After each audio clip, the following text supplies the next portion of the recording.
My parents have not spoken to me in 3 weeks after I asked why my sister got a $30,000 car for surviving cancer, while I received a $25 gift card and a used book for my birthday just 2 weeks later. One simple question about gift inequality has torn our family apart and revealed years of favoritism that I can no longer ignore or accept. My 16-year-old sister finished her cancer treatment 2 months ago, which was genuinely wonderful news that our entire family celebrated.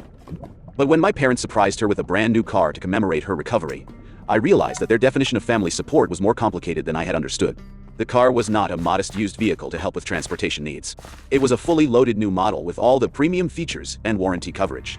The price tag was approximately $30,000, which represented more money than my parents had ever spent on any single purchase in our family's history. 2 weeks later, on my 18th birthday, my parents presented me with a gift card to a local restaurant and a paperback book that I'd mentioned liking during a casual conversation months earlier.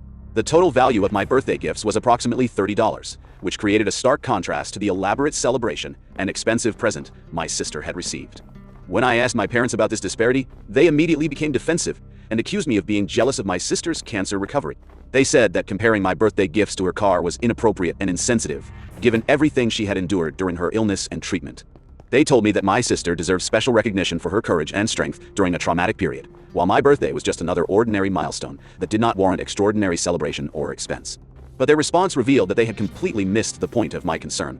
I was not jealous of my sister's cancer experience or resentful about her recovery. I was confused and hurt by the extreme difference in how they chose to express love and support for their 2 children. The argument that followed was devastating and permanent. My parents accused me of being selfish and ungrateful for questioning their gift choices. They said that any decent brother would be happy about his sister's special treatment, rather than complaining about his own birthday presents. I tried to explain that I had spent an entire year supporting my sister through her illness, taking over household responsibilities, and sacrificing my own activities to help our family manage her treatment schedule. I pointed out that I had never complained about these sacrifices because I loved my sister and wanted to help however I could. But when it came time to acknowledge my contributions or celebrate my own milestones, my parents acted like my needs and achievements were insignificant compared to my sister's medical situation. They had created a family dynamic where one child's struggles justified ignoring the other child's existence entirely. The conversation ended with my parents telling me that I was being cruel and heartless about my sister's recovery celebration. They said that questioning their gift choices proved that I lacked empathy and maturity. But let me take you back 1 year ago when my sister was diagnosed with cancer, and I became invisible in my own family, while trying to be the perfect, supportive brother. 1 year ago, my sister was diagnosed with leukemia at 15 years old, which turned our entire family's world upside down in ways that none of us could have anticipated or prepared for. The diagnosis came after weeks of concerning symptoms that had gradually worsened, despite multiple doctor visits and medical consultations. When we received the confirmation that she had cancer, our family immediately reorganized everything around her treatment schedule and medical needs. My parents took extended leave from their jobs to accompany her to chemotherapy sessions, specialist appointments, and hospital stays that became the center of our daily routines. As the older sibling, I understood that my sister needed the majority of our family's attention and resources during this critical time. I genuinely wanted to support her recovery and help our parents manage the logistical and emotional challenges of navigating cancer treatment for a teenage family member. I volunteered to take over household responsibilities that my parents could no longer handle while they focused on medical appointments and emotional support for my sister. I started cooking meals, managing laundry, cleaning the house, and handling errands that kept our home functioning smoothly. I also rearranged my own schedule to accommodate my sister's needs and our family's new priorities. I declined social activities and extracurricular opportunities that would conflict with family obligations. I used my part-time job income to cover household expenses that my parents could not afford while dealing with medical bills and reduced work hours. Throughout this period, I tried to be the ideal supportive brother who never complained about sacrifices or asked for recognition of my contributions to our family's crisis management. During my sister's year-long cancer treatment, I essentially became the invisible child whose needs and achievements were permanently subordinated to her medical situation and emotional well-being. Every aspect of my life was evaluated through the lens of how it might affect her reprocess or interfere with family resources allocated to her care. My academic performance improved significantly during my junior year of high school, but my parents showed no interest in celebrating my achievements or attending school events that might recognize my progress. When I made honor roll or received awards for academic excellence, they were either at medical appointments with my sister or too exhausted from caregiving responsibilities to acknowledge my accomplishments. I had been planning to apply for several college scholarships that required extensive application essays and documentation of extracurricular activities. But the time and energy I would have invested in these applications was redirected toward household management and family support duties that my parents could not handle themselves. My part-time job became increasingly important as my parents struggled with medical expenses and reduced income due to their modified work schedules. Instead of saving money for my own future education and independence, I was contributing my earnings to household bills and groceries that our family needed to maintain basic stability. I also took over many of the parenting responsibilities for my sister that my parents were too overwhelmed to handle consistently. I drove her to non-medical appointments, helped with homework when she felt well enough to complete assignments, and provided emotional support during difficult days when treatment side effects made her feel miserable. But perhaps the most significant change was that my own emotional needs and struggles became completely invisible to my family. The stress of watching my sister suffer, managing increased household responsibilities, and sacrificing my own opportunities created anxiety and depression that I felt unable to discuss with anyone. My parents were completely focused on my sister's physical and emotional well-being. They had no capacity to recognize or address their son's mental health challenges, or to appreciate the weight of responsibility I was carrying to keep our household functioning during their crisis. When I occasionally expressed frustration about missing social events or falling behind on personal goals, my parents would remind me that my sister was fighting for her life and that my inconveniences were trivial compared to her struggles. They made it clear that complaining about my situation was selfish and inappropriate. I learned to hide my own difficulties and present a facade of cheerful competence that would not add stress to my family's already overwhelming situation. I became an expert at anticipating needs, solving problems independently, and managing my own emotions without requiring support or attention from adults who were fully occupied with more serious concerns.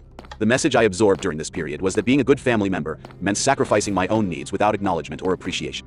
Love was demonstrated through service and invisibility, rather than through receiving care and recognition for contributions and achievements. By the time my sister's treatment was nearing completion, I had essentially trained myself to expect nothing from my family in terms of emotional support, celebration of achievements, or investment in my own future goals. I had become completely self-sufficient and emotionally independent by necessity. When my sister finally completed her treatment and received confirmation that her cancer was in remission, our entire family was genuinely relieved and grateful.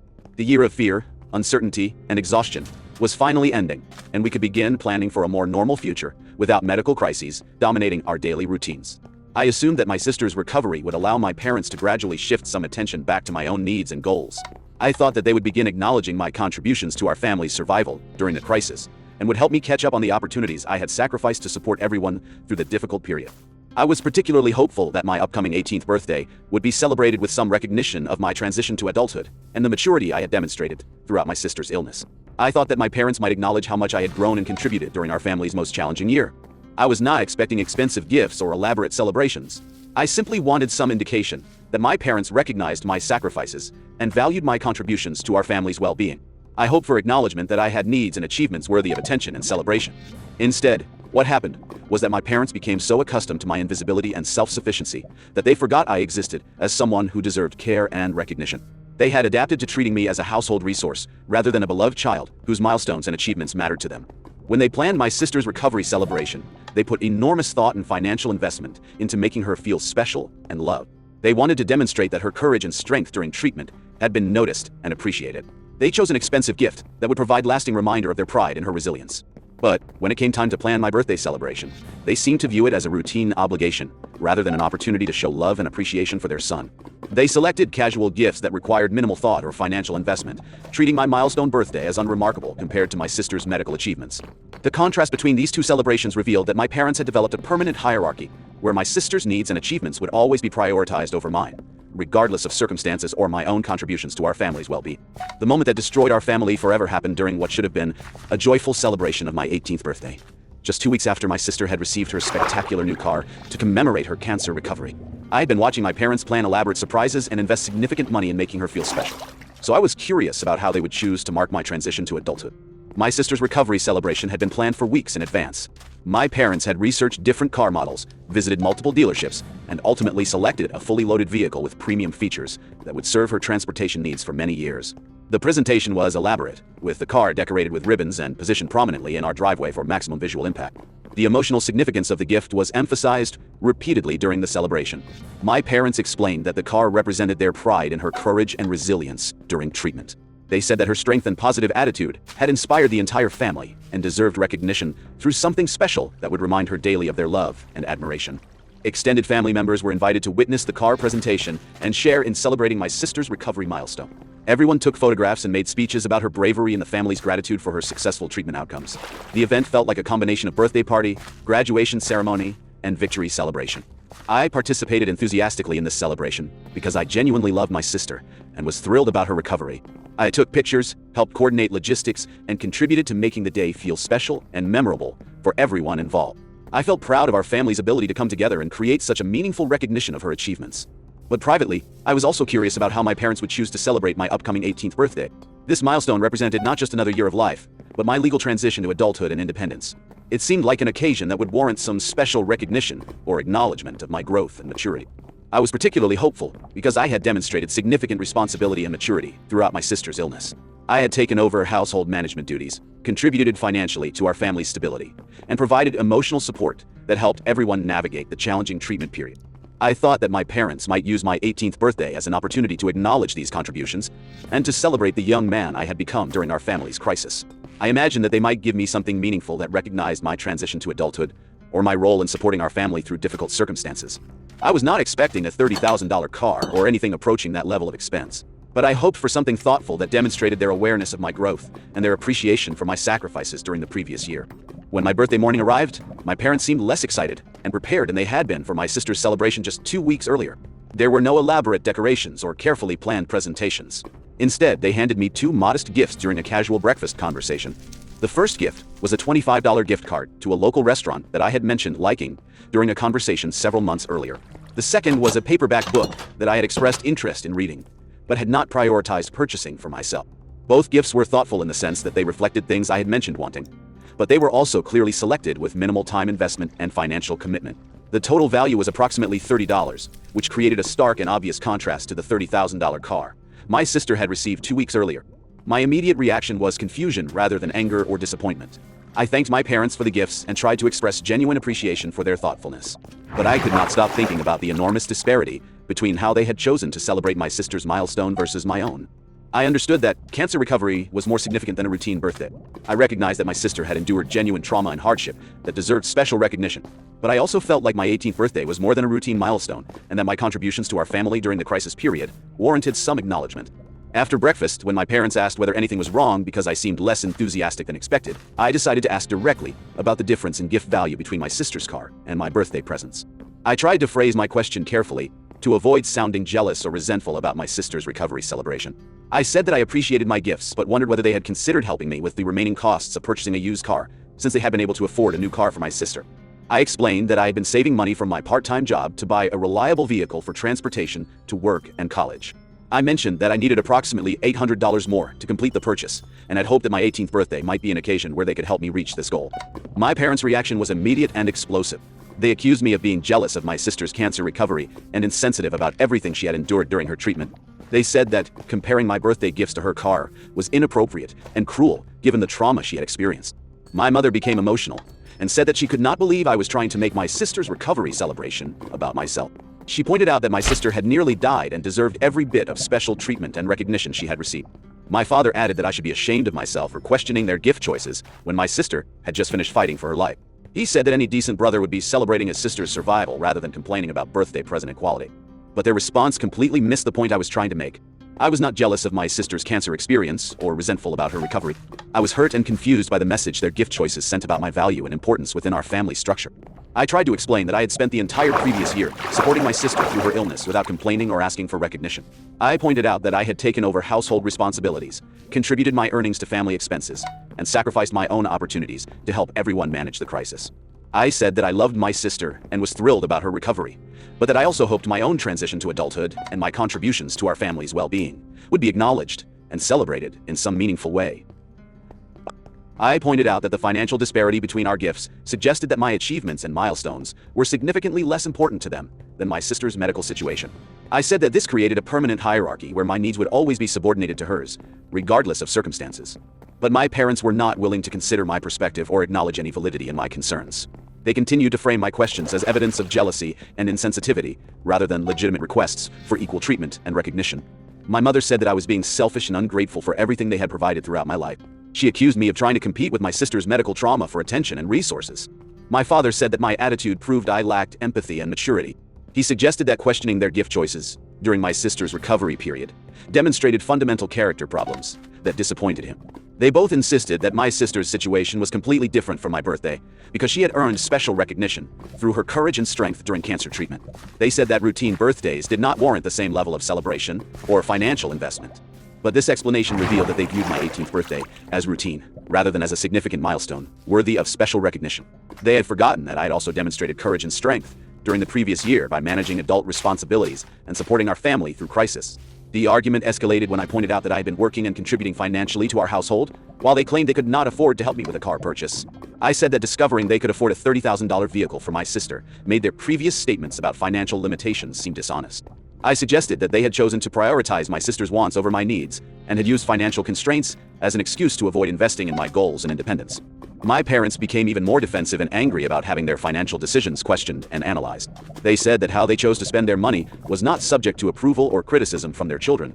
They pointed out that they had provided housing, food, and basic necessities throughout my childhood, and that I was not entitled to expensive gifts or financial support for luxury purchases like cars.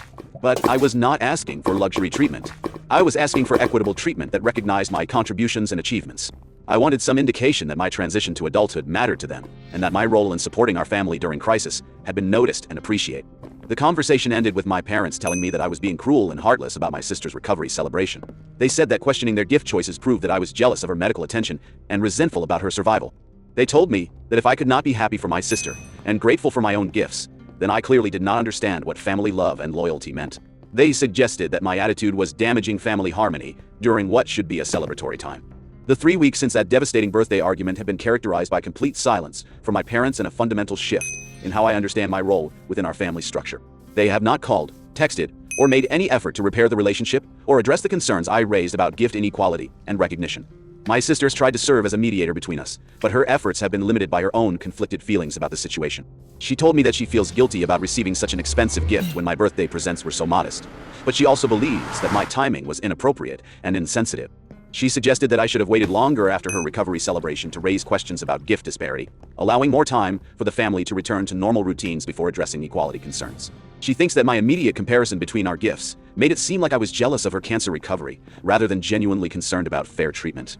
But I pointed out to her that the timing of my 18th birthday was not something I could control, and that the 2-week gap between our celebrations made the contrast impossible to ignore. I explained that waiting months to address the issue would not have changed the fundamental problem of unequal treatment within our family.